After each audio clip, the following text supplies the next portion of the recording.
সুপ্রিয় শিক্ষার্থী, অনলাইন ক্লাসে তোমাদেরকে স্বাগতম। আশা করি তোমরা সবাই ভালোই আছো।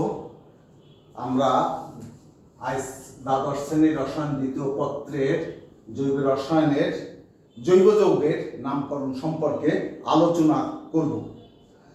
জৈব যৌগের নামকরণ সাধারণত তিনটি পদ্ধতিতে করা হয়ে থাকে: সাধারণ বা প্রচলিত পদ্ধতি, উদ্ভূত বা জাতক পদ্ধতি, জেনেভা বা ইউপ্যাক পদ্ধতিতে জৈব যৌগের নামকরণ করা হয়। সাধারণ বা প্রচলিত পদ্ধতিতে জৈব যৌগের নামকরণ করা হয়, যেমন দেখো ইথেন গ্যাস সহজে জলে বলে এই গ্যাসের নাম ইথেন। ল্যাটিন ভাষায় ফর্মিকা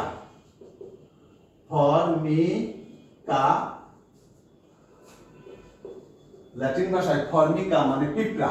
পিঁপড়া থেকে অ্যাসিডটা পাওয়া যায় বলে এটার নাম ফর্মিক অ্যাসিড। ইউরিন থেকে নাম এসেছে ইউরিয়া।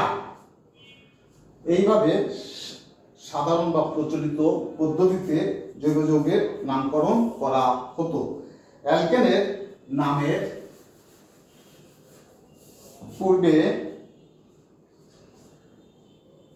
পূর্বপদ রূপে এন, আইসো, নিও শব্দ যুক্ত করেও জৈব যৌগের নামকরণ করা হয়, যেমন CH3, CH2, CH2, CH3, 1 2 3 4 5।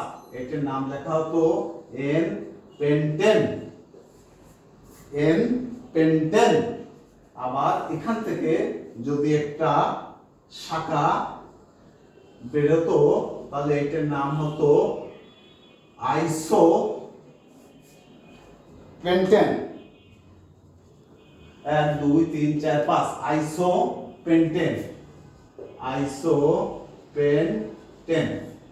আর একটা কার্বন শিকলের থেকে যদি সব দিক থেকে এরকমের শাখা বের হতো তাহলে এটাকে আমরা বলতাম নিও পেন্টেন। এটার নাম হতো নিওপেন্টেন। এইভাবে সাধারণ বা প্রচলিত পদ্ধতিতে জৈব যৌগের নামকরণ করা হতো। এবার আমরা দেখব উদ্ভূত বা জাতক প্রণালী। অ্যালকেন সদস্যগুলোকে মিথেনের জাতক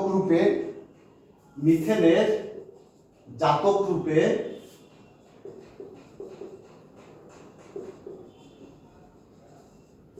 এবং মিথানলকে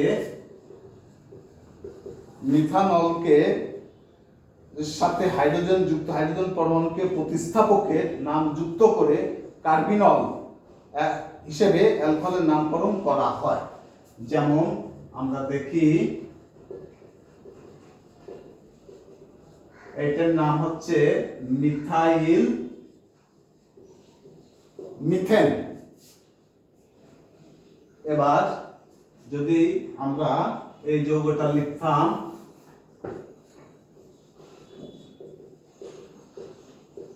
দুই পাশে দুটো মিথাইল আছে, এখান থেকে আমরা এটাকে বলতাম ডাইমিথাইল মিথেন। অনুরূপ ভাবে CH3CCH এটার নামকরণ করা হতো ট্রাই মিথাইল মিথেন। আবার অ্যালকোহলের বেলায় CH3CH2OH এটাকে আমরা বলতাম মিথাইল কার্বিনল।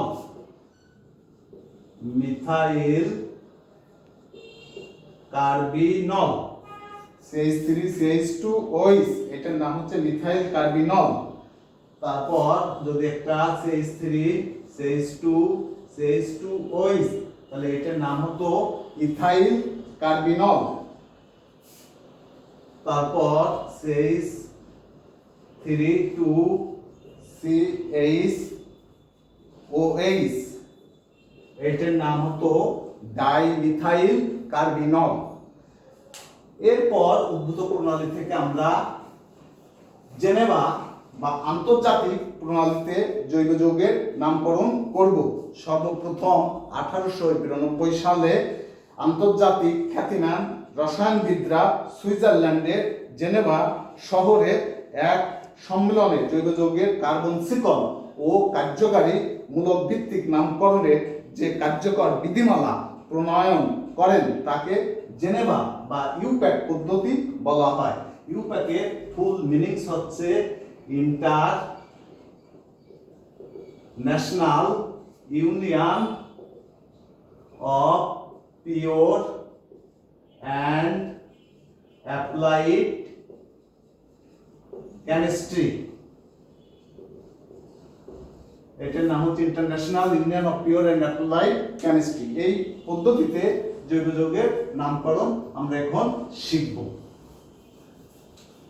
আমাদের অ্যালিফ্যাটিক জৈব যৌগের নামকরণের প্রধানত তিনটি পদ থাকে।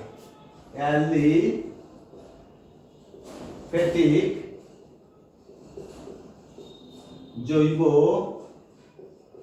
যৌগের নামকরণ দেখবো। অ্যালিফ্যাটিক জৈব যৌগের নামকরণের তিনটি অংশ থাকে। উপপদ 2, শব্দ মূল 3, পরপদ। এই তিনটি অংশে অ্যালিফ্যাটিক বা জৈব যৌগের নামকরণ করা হয়। শব্দ মূল হচ্ছে একটা নামকরণের মূল ভিত্তি। দীর্ঘতম কার্বন শিকলের কার্বন পরমাণুর সংখ্যা অনুসারে যৌগের নামের শব্দমূল নির্ধারিত হয়। এই শব্দমূল পদের শেষে কার্বন শিকলের প্রকৃতি অনুসারে অথবা কার্যকারী মূলক ভিত্তিক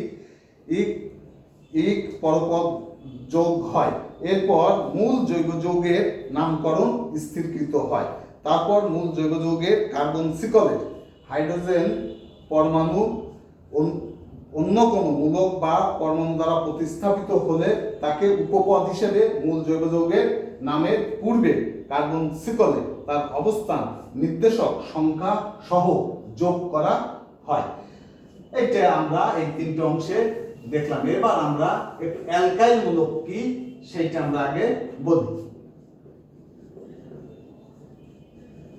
অ্যালকাইল মূলক বলতে আমরা কি বুঝি? যেমন মিথেন একটি হাইড্রোকার্বন, সম্পৃক্ত হাইড্রোকার্বন মিথেন, তারপর ইথেন, প্রোপেন, এদের থেকে এই যে সম্পৃক্ত হাইড্রোকার্বন থেকে একটি হাইড্রোজেন পরমাণুকে অপসারিত করলে যে একযোজী মূলকের সৃষ্টি হয় তাকে অ্যালকাইল মূলক বলা হয়। যেমন মিথেন থেকে একটা হাইড্রোজেন পরমাণুকে অপসারিত করা হয়েছে বলে এটার নাম মিথাইল মূলক। মিথাইল মূলক। ইথেন থেকে একটা হাইড্রোজেন পরমাণুকে অপসারিত করলে ইথাইল, এবং এর নামের শেষে আইল শব্দটি যুক্ত করা হয়। আইল শব্দটি যুক্ত করা হয় এবং এদের সাধারণ সংকেত CnH2n+1 অ্যালকাইল মূলকের। তাহলে আমরা কি পাচ্ছি যে সম্পৃক্ত হাইড্রোকার্বন যে methane, ethane, propane, butane, pentane, hexane, heptane, octane, nonane decane, এদের থেকে যদি এক একটা করে হাইড্রোজেন পরমাণুকে আমরা অপসারিত করি তাহলে আমরা বলবো মিথাইল মূলক, ইথাইল মূলক, প্রোপাইল মূলক, বিউটাইল মূলক, পেন্টাইল মূলক। এবার আইল শব্দটি এবং এদের সাধারণ সংকেত বন্ড CnH2n+1। এটা হচ্ছে আমাদের অ্যালকাইল মূলক। অ্যালকেন বা সম্পৃক্ত হাইড্রোকার্বনের নামকরণের আমরা এবার কিছু নিয়ম তোমাদের বলবো। সম্পৃক্ত হাইড্রোকার্বন বা অ্যালকেনের নিয়মের বেলায় আমরা প্রথমে এই পদ্ধতিতে অ্যালকেনের নামকরণ শিখব। অ্যালকেনের নামকরণ এই পদ্ধতিতে যৌগের কার্বন কাঠামোর দীর্ঘতম কার্বন শিকলের কার্বন পরমাণুর সংখ্যাকে গ্রিক সংখ্যাবাচক শব্দ দ্বারা লিখে ওই সংখ্যাবাচক শব্দের শেষে n বিভক্তি যোগ করে নামকরণ করা হয়।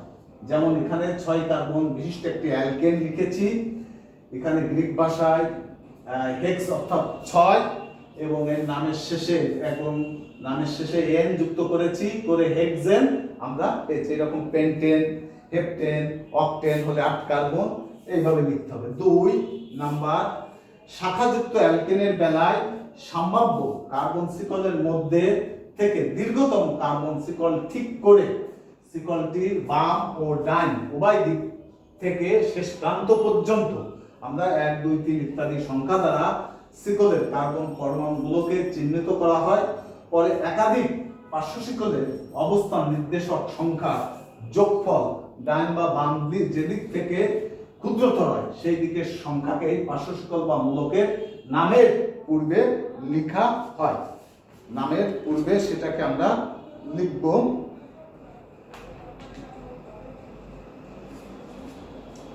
যেমন আমরা একটা উদাহরণ দেখতে পারি, CH3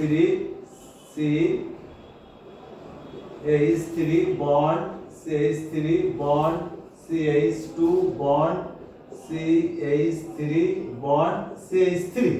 আমরা এখন দেখো এই যে দুই দিকে পার্শ্ব শিকল আছে, আমরা যদি এদিক থেকে গণনা করি 1 2 3 4 5, তাহলে দীর্ঘতম আমরা কার্বন শিকল নির্ধারণ করেছি এবং পার্শ্ব শিকলের সংখ্যাকে যোগ করে দেখতে হবে। 2 একটা 4 যোগ 4, তাহলে 4 আর 4 8 আর 2 10 হয়, যোগফল করে দেখলাম এদিক থেকে। আবার যদি আমরা এই যৌগটাকে এদিক থেকে নাম যোগ করতাম তাহলে 1 2 3 4 5, তাহলে কি হতো 2 2 এর উপর নিচে এবং 4 একটা আমরা পার্শ্ব শিকল পাতাম, তাহলে হতো 2 4 4 8, তাহলে এইদিকে হতো ক্ষুদ্রতম, তাহলে উপরে ওইভাবে এই পদ্ধতি ভুল। তাহলে এই যৌগটার আমরা নাম লিখব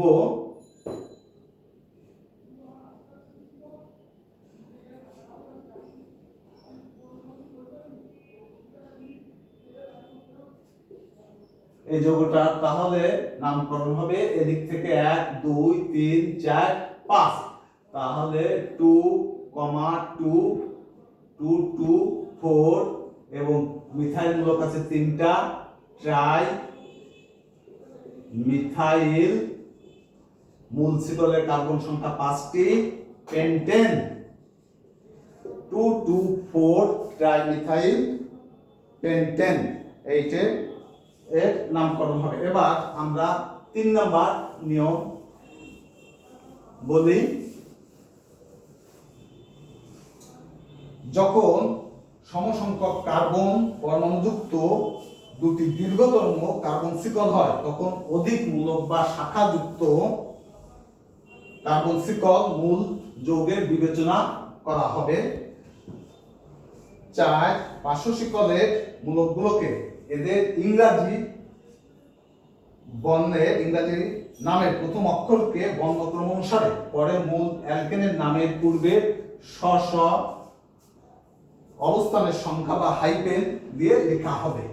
যেমন এখান থেকে একটা আমরা দেখাই, এখান থেকে একটা methyl CH C2H5 bond CH2 CH2 bond CH3, এদিক থেকে পার্শ্ব শিকল পাওয়া যাচ্ছে 1 2 3 4 5 6 এবং 2 মিথাইল METHYLE ETHYLE ইথাইল এবং ইংরেজি বর্ণমালা ই আগে, এই জন্য এটার নাম হবে 3 ইথাইল 2 মিথাইল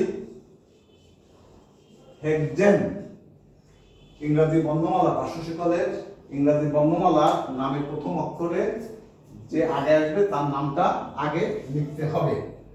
একাধিক কার্যকারী একাধিক একই মূলক পার্শ্ব শিকল রূপে থাকলে এদের অবস্থান নির্দেশক সংখ্যা কমা চিহ্ন দ্বারা লিখে পরে ডাই ট্রাই টেট্রা ইত্যাদি মূলক যুক্ত করা হবে। মূল কার্বন শিকলের সঙ্গে যুক্ত পার্শ্ব শিকলের 4 এর অধিক কার্বন পরমাণু বা জটিল মূলক থাকলে এটি পৃথকভাবে সংখ্যায়িত করে বন্ধনীর মধ্যে নামের পূর্বে নিয়ম লিখে মূল যৌগের পূর্বে লেখা হবে। এইভাবে আমরা অ্যালকেনের নামকরণ শিখব। আমি এখন বোর্ডে আরো কয়েকটি যৌগের নাম লিখছি এবং আমরা এগুলোর নামকরণ কিভাবে করব তা তোমাদেরকে দেখাই। CH3 bond CH2 bond CH bond CH 2। দেখো একটা আমরা লিখছি, এটা গাঠনিক সংকেত CH3 CH2 CH2 bond CH, এখানে একটা পার্শ্ব শিকলে দিলাম, এখানে একটা মূল শিকলে দিলাম। এইভাবে এই যৌগটাকে আমরা সাধারণ হিসেবে লিখলাম। এবার একে আমরা কার্বন শিকলের নাম্বারিং দেব, যেদিকে পার্শ্ব শিকল আগে পাবো সেদিক দিয়ে লিখবো 4 5। তাহলে এখানে এদিক দিয়ে আগে পাওয়া যাচ্ছে পার্শ্ব শিকলটি, এইটা আগে নিব, তাহলে এটা 2 মিথাইল এবং মূল যৌগের নাম হবে পেন্টেন, 2 মিথাইল পেন্টেন। এবং আমরা আরো একটা লিখি 2 methyl pentane CH3 bond CH CH3 bond CH CH3 CH3 bond CH 2 bond CH3। এরকমের আমরা একটা লিখলাম। এদিক দিয়ে যদি আমরা গণনা করি পার্শ্ব শিকলের সংখ্যা এদিক দিয়ে আগে পাবো 1 2 3 4 5, তাহলে এটার নাম হবে 2 3 3 টেট্রামিথাইল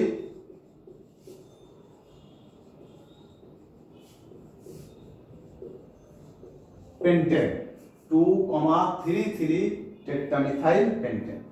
এবং পার্শ্ব শিকল হিসেবে যদি অন্যান্য মূলক মিথাইল ইথাইল বাদেও যদি থাকে NH2, তাহলে আমরা সেটাকে বলবো অ্যামিনো।